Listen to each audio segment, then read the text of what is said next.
Hi అండి, అందరికీ నమస్కారం. ఇప్పుడు చూసిన మీరు ఈ ఆలయం అంతర్వేది ఆలయం. ఇది సగ్నేటిపల్లి మండలంలో ఉంది.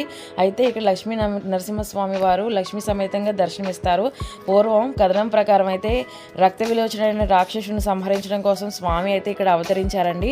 ఇంకొకటి ఏంటంటేనండి, ఇక్కడ 9 ప్రదక్షిణాలు 9 బుధవారాలు అయితే ఎవరైతే చేస్తారో స్వామి వారు వారి యొక్క సకల బాధలను రుణ బాధలను తీర్చి సుఖశాంతులతో వారి కుటుంబాలను చల్లగా చూస్తారండి.